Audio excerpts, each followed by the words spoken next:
am Lacey from Rebel Unicorn Crafts, and I am a teacher, an artist, an experimenter, but one of my favorite things to do is make big, bold statement earrings. I like them to dangle and move, but be light enough to where they're not going to drag your ears down. Big, bold statement earrings, which are my favorite things to wear. They're so easy to just throw onto any outfit, whether you're being casual or fancy. It can kind of elevate anything. It can make you feel nice, and I like making people feel nice. I think there is power in wearing something that makes you feel powerful, and for me, that's big statement earrings.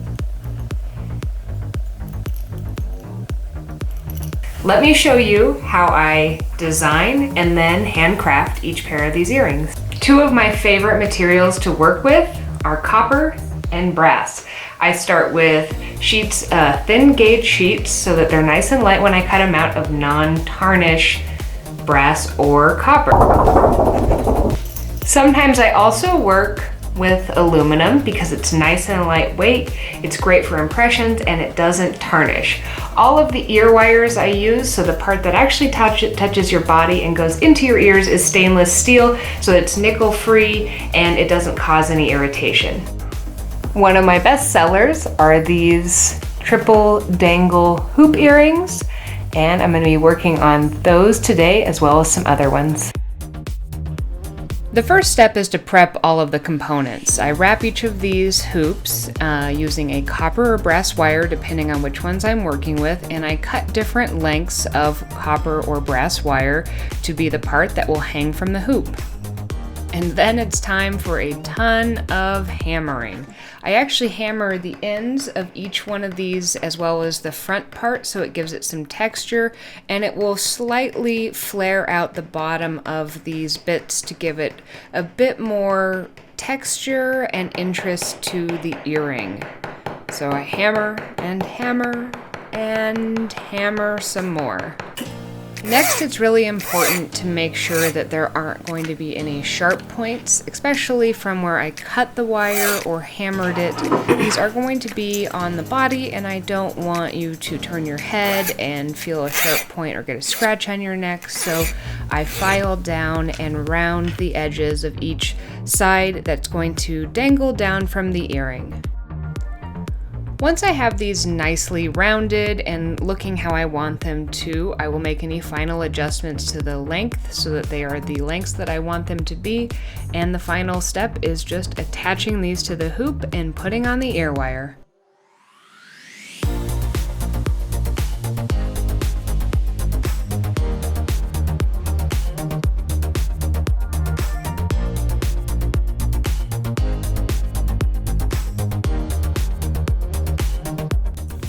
You might notice that on these, there is a pattern.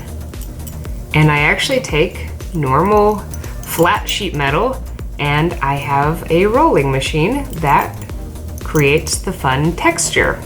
Let's go see that. To create the texture, first I need to cut a strip of my metal. In this case, I'm using some aluminum. And then I cut a strip that will fit through the metal roller, and I use these brass texturing plates to imprint the actual texture onto the sheet of metal.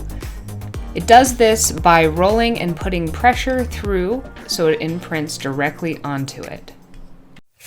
One thing I like to do before I actually make something is I like to plan out what I'm going to be doing. So I get good size things that are going to look good on someone's face, and also to make sure that it doesn't sit strangely. But so I take scrap pieces of paper that I use in my art practice for watercolor, and I'll actually cut out shapes and then check out to see what they look like on my face so that I can adjust the size, and then I can actually use it as a template.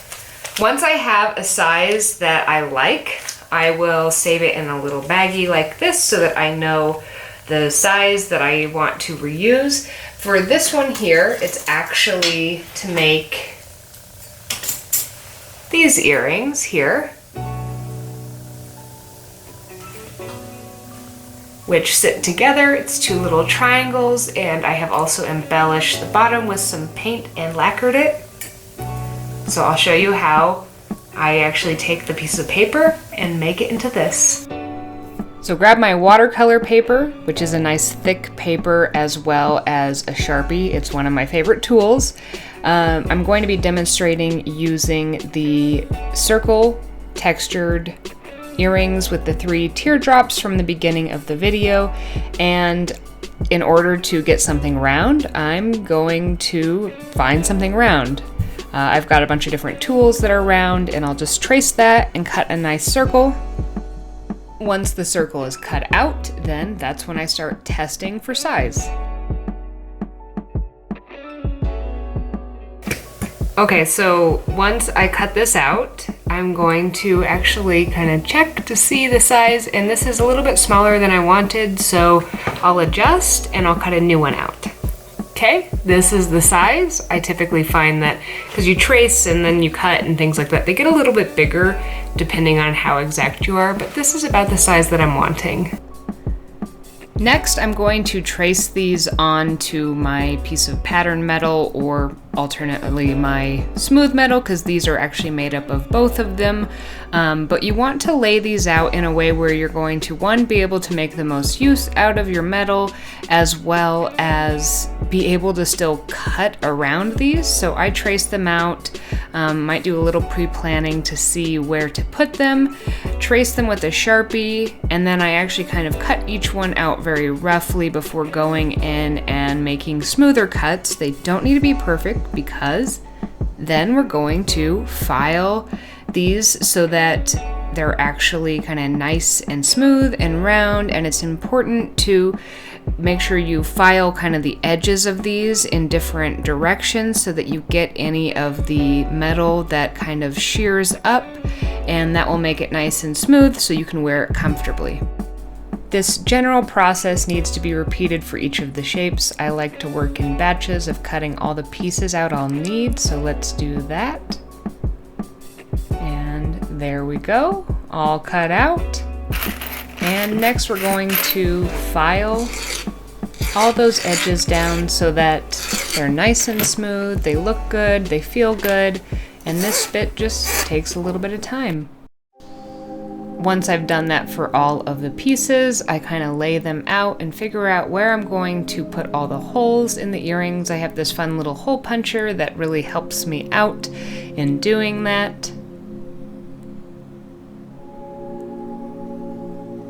Then I check them just one last time, clean them up, and then I put them together.